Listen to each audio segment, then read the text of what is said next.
Joining me now to discuss this and much more, South Carolina Senator Lindsey Graham. He serves on 4 Senate committees, including the chairman of the Senate Budget Committee. Senator Graham, welcome back to This Week on Capitol Hill. Always great to see you. Thank you. Thank you so much. All right. So your thoughts on how the peace deal or the ceasefire is holding up between Israel and Hamas? I'm not real sure. I'm very suspicious that Hamas will ever lay down their weapons, that will ever abandon their desire to destroy the state of Israel. Their charter as an organization is to drive Israel into the sea. I think they're Nazis, religious Nazis. I think it'd be like doing a deal with the SS. So I would not advise Israel to do anything until Hamas is disarmed. There is no phase 2 or 3 until Hamas has been destroyed politically and militarily, hopefully through disarmament.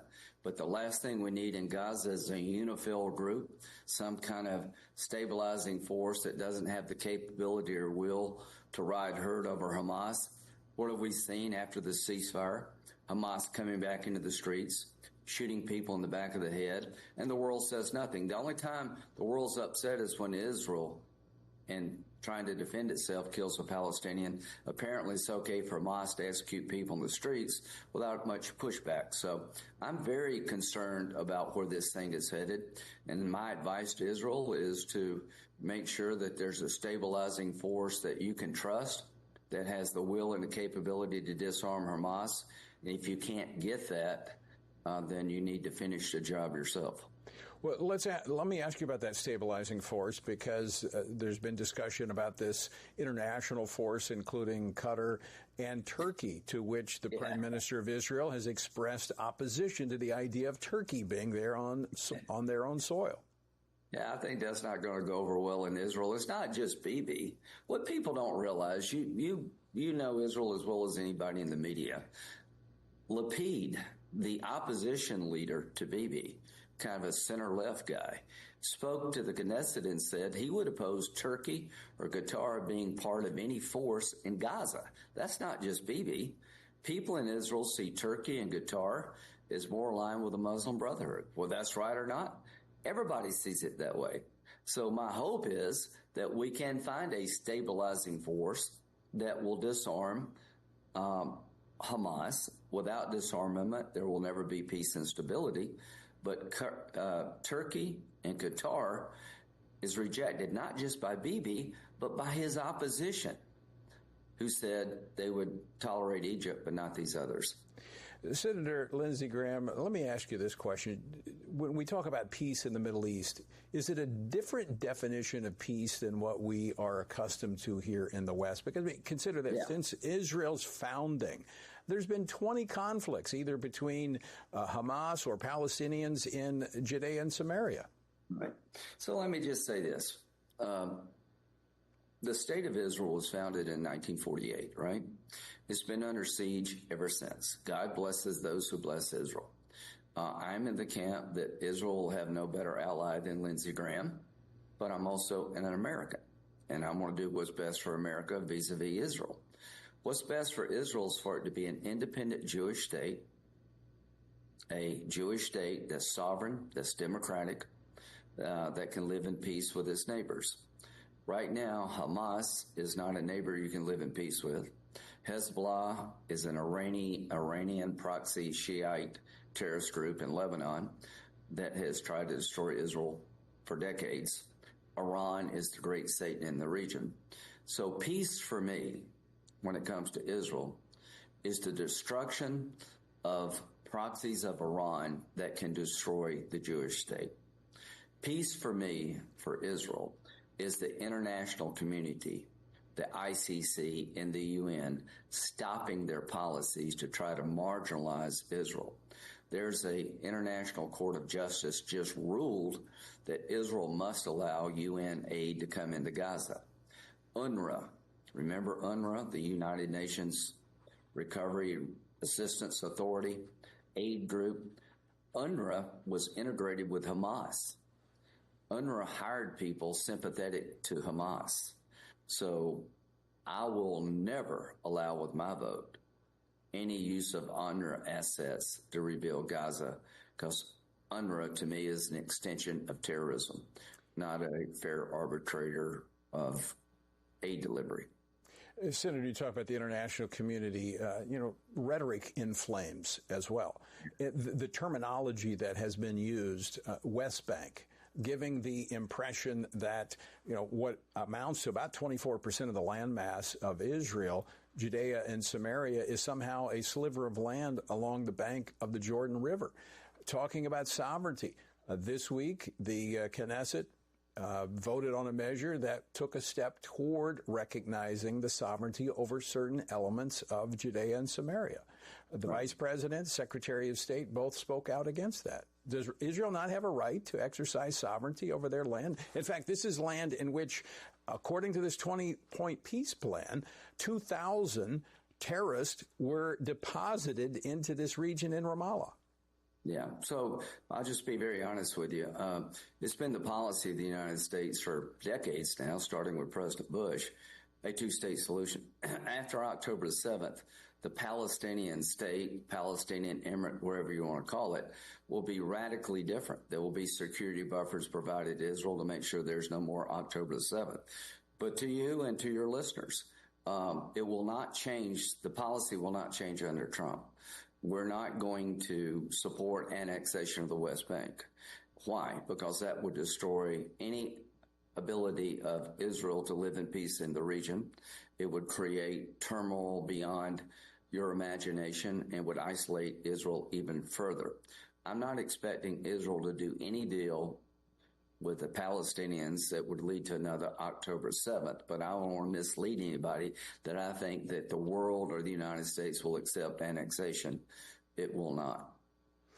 All right, I want to move on to another topic on international news, something that you've been working on very closely. That is the issue of Ukraine and Russia. The president, we only have about 30 seconds left, and we'll go into the next segment.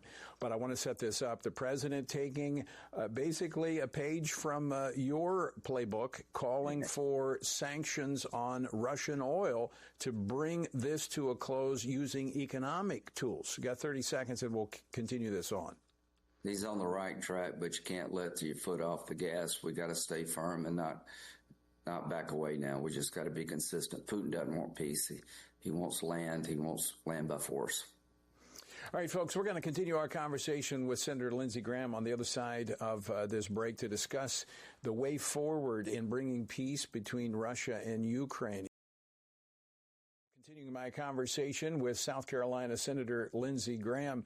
Senator Graham, you've been advocating for this for quite some time, to use economic tools to squeeze the Russian war machine. They're fueling this war with oil that Europe and others are buying. I wish every show was like this where we could actually talk about what I believe. I don't want to send any American ground forces to Ukraine. I don't want us to get sucked into this war, but I don't want Putin to be able to take Ukraine by force of arms because China is watching and there goes Taiwan. One thing leads to the other. In the mid-90s, Ukraine gave up 1,700 nuclear weapons when it was part of the Soviet Union after the collapse of the Soviet Union with a promise by Russia, Britain, and the United States their sovereignty would be honored if they turned over the weapons in Ukraine to Russia. Putin has violated every agreement. He's invaded twice on Obama's watch and Biden's watch, but not on Trump's watch. So it's very important, everybody listening out there, that Putin not be allowed to dismember Ukraine by force of arms because that sets in motion a lot of bad things. In the occupied territories where Russia occupies Ukraine, they're destroying the Orthodox faith of Ukraine. They're very antagonistic to Ukrainian Christians, and you've said that more than anybody. So what am I looking for? I'm looking for the end of the war in a way to prevent a third invasion, that we make sure that if Putin tries this again, he will be running into a larger force than just Ukraine. I don't think you can kick every Russian soldier out of Ukraine. There will be some deal. But what I want President Trump to do is to apply economic pressure to his war machine. Without oil and gas revenues, the economy comes to a grinding halt in Russia. Go after the customers. He's going to meet China here pretty soon. Trump is. Tell Xi from China, stop buying Russian oil. You're the number one purchaser of Russian oil. It's below market. It's cheap. The money's used by Putin to fuel his war machine. If China, India, and Brazil would stop buying Russian oil, Putin would have no money to prosecute the war. President Trump put tariffs yesterday on two of the largest Russian oil companies. That's a step in the right direction. What is the goal, Tony? A ceasefire in place at the line of contact. Ukraine has said yes. Russia has said no. If I were President Trump, I wouldn't have any discussions with Russia until they come to the table with a ceasefire in place. Does that include supporting Ukraine with Tomahawk missiles? It would for me. Now, that's a very complicated delivery system. How do you end this war? You make the cost of prosecuting the war untenable for Putin. The more lethal Ukraine, the more they can hit the refineries, the missile factories, the drone factories, the less capable the Russian military is to destroy Ukraine and to kill innocent Ukrainians. If America and Europe band together and start punishing Russian oil companies and punishing people who buy cheap Russian oil like China, India, and Brazil, then I think the strangulation of the income coming from oil and gas would drive him to the table. My goal is to end the war, end the bloodbath, honorably and justly, not to humiliate Putin. I am with President Trump. President Trump, you've made the right decision to impose sanctions. Don't back off. No more phone calls with Putin where he says one thing and does another. The only thing I'm watching and waiting for from Putin is to agree to a ceasefire like Ukraine has. Senator, we just have less than 2 minutes left. Are you concerned about Russian President Vladimir Putin being forced into a corner internationally and how he might respond given the nuclear capabilities they have? Yeah, and I've said publicly, if there's a tactical nuclear weapon exploded as part of the Ukraine conflict, if Russia decided to use a tactical nuclear device, I would consider that an attack on NATO because radiation would flow all over Europe. So if he tried to do that, then he would be attacking NATO and he'd be at war with NATO. I don't think he's going to do that. Don't let him bluff you out of doing what's necessary to end this war.